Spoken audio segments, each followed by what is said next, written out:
Tamil cinema உலகத்துல எத்தனையோ இயக்குனர்கள் நடிகர்கள் வந்திருக்காங்க. ஆனா தியேட்டருக்கு வரக்கூடிய சாமானிய மனிதனோட நாடி துடிப்ப அப்படியே திரைக்கதையில கொண்டு வர ஒருத்தர் இருக்காருன்னா அவர் நம்ம திரைக்கதை மன்னன் பாக்யராஜ் மட்டும்தான். இயக்குனர், நடிகர், வசனகர்த்தா, தயாரிப்பாளர், பத்திரிகையாளர்னு தமிழ் சினிமாவோட ஆல்ரவுண்டரா வலம் வந்த பாக்யராஜ் அவர்கள் மாரடைப்பு காரணமா இன்று காலமானார் என்ற செய்தி ஒட்டுமொத்த திரை உலகையோ ரசிகர்களையோ ஆழ்ந்த சோகத்துல ஆழ்த்தி இருக்கு.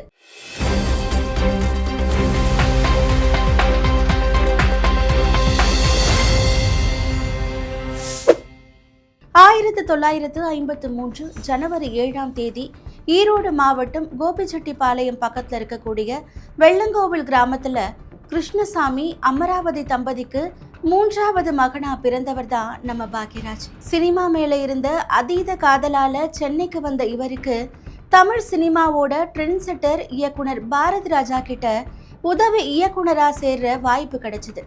16 வயதினிலே கிழக்கே போகும் ரயில், சிவப்பு ரோஜாக்கள் போன்ற படங்கள்ல பாரதி ராஜா கிட்ட சினிமா கலைய கத்துக்கிட்டாரு. ஆரம்பத்துல கிழக்கே போகும் ரயில் படத்துல ஒரே ஒரு சீன்ல கவுண்டமணியோட நடிச்சிருப்பாரு. அதுக்கப்புறமா சிகப்பு ரோஜாக்கள் படத்துல ஹோட்டல் சர்வரா வந்து வசனம் எழுதி அசத்தி இருப்பாரு. பாக்யராஜ் கிட்ட இருந்த திறமைய பார்த்த பாரதி ராஜா புதிய வார்ப்புகள் படத்துல இவரை வசன கர்த்தாவாவும் கதையின் நாயகனாவும் தமிழ் சினிமாவுக்கு அறிமுகம் செஞ்சாரு. 1979 சுவர் இல்லாத சித்திரங்கள் படம் மூலமா முதலா இயக்குனரா அவதாரம் எடுத்தாரு பாக்யராஜ். அதுக்கப்புறமா அவர் தொட்டதெல்லாமே பொன்னாச்சு. ஒரு கை ஓசை படத்துல வாய் பேச முடியாத கேரக்டர்ல நடிச்சு ரசிகர்களோட ஒட்டுமொத்த மனசையும் வென்றிருந்தாரு. மௌன கீதங்கள், இன்று போய் நாளை வா, விடியும் வரை காத்திருன்னு அடுத்தடுத்து ஹிட் கொடுத்த பாக்யராஜோட கரியர்ல மிகப்பெரிய மைல்கள் அந்த 7 நாட்கள் திரைப்படம் தான். இன்றைக்கும் பாலக்காட்டு மாதவன் கேரக்டரை யாராலையுமே மறக்க முடியாது. அதுக்கப்புறமா 1983 ரிலீஸ் ஆன முந்தானை முடிச்ச திரைப்படம் தமிழ்நாடே கொண்டாடிய வெள்ளி விழா திரைப்படம். இந்த படத்துல அவர் கையாண்ட முருங்கைக்காய் மேஜிக் இன்றளவுக்கும் சினிமாவில் பேசப்பட்டுட்டு இருக்கு. தொடர்ந்து சின்ன வீடு, எங்க சின்ன ராசா, இது நம்ம ஆளுன்னு வரிசையா பாக்ஸ் ஆபீஸ மிரள வச்சாரு. 1980களில் இந்திய சினிமாவோட சிறந்த திரைக்கதை அமைப்பாளர்னு பாக்யராஜ ஒட்டுமொத்த இந்திய தேசமும் போற்றுச்சு. அதுக்கு ஒரு பெஸ்ட் எக்ஸாம்பிள் அவசர போலீஸ் 100 திரைப்படம். எம்ஜிஆர் அவர்கள் பாதியிலேயே நடிச்சு நின்று போன அண்ணா நீ என் தெய்வம் படக்காட்சிகளை வச்சு புதுசா ஒரு திரைக்கதையை உருவாக்கி அதை அவர் சூப்பர் ஹிட் படமா மாத்தின பெருமை பாக்யராஜையே சேரும். பாக்யராஜ் அவர்களுடைய அசாத்தியமான திரைக்கதை, தனித்துவமான இயக்கம் மற்றும் மக்கள் மத்தியில அவருக்கு இருந்த அசுரத்தனமான செல்வாக்க பார்த்து மக்கள் திலகம் எம்ஜிஆர் அவர்களே வியந்து போனாரு. திரையுலகில தனக்குன்னு ஒரு பெரிய ரசிகர் பட்டாளத்தை உருவாக்க தனக்கு பல ஆண்டுகள் ஆனதாகவும், ஆனா மிகச்சிறிய வயதிலேயே இந்த இமாலய புகழ பாக்யராஜ் பெற்றுவிட்டார்னு எம்ஜிஆர் அவர்கள் மனதார பாராட்டி இருந்தார்.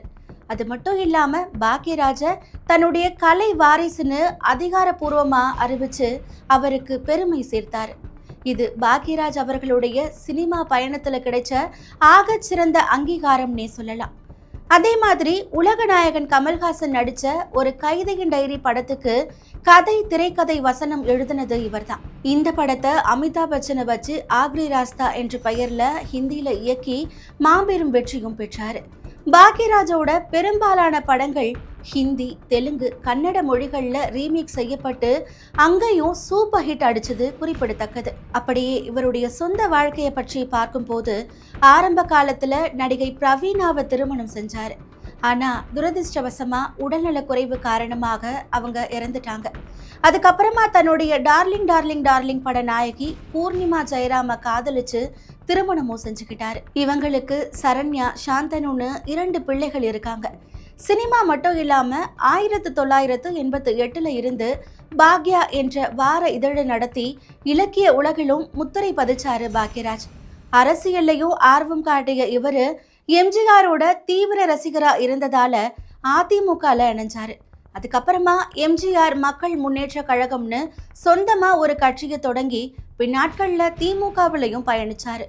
ஒரு சாதாரண யதார்த்தமான மனிதனோட பலவீனங்களை வச்சு எப்படி படம் எடுக்கணும்னு தன்னுடைய குரு பாரதி ராஜாவை போலவே இவரும் பாண்டியராஜன், பார்த்திபன், வி சேகர், லிவிங்ஸ்டன் போன்ற பல மிகச்சிறந்த இயக்குனர்களை தமிழ் சினிமாவுக்கு உருவாக்கி கொடுத்திருக்காரு.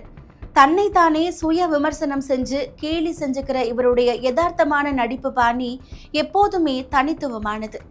எளிய மனிதர்களுடைய கதைகளை எந்தவித பிரம்மாண்டமோ தொழில்நுட்பமோ இல்லாம திரைக்கதையை மட்டுமே நம்பி ஜெயிச்சு பல ஆண்டுகள் தனக்குன்னு ஒரு முத்திரையை பதித்தவர். அவருடைய உடல் மறைந்தாலும் அவர் தமிழ் சினிமாவுக்கு சொல்லிக் கொடுத்த திரைக்கதை சூத்திரங்கள் என்றுமே அழியாது.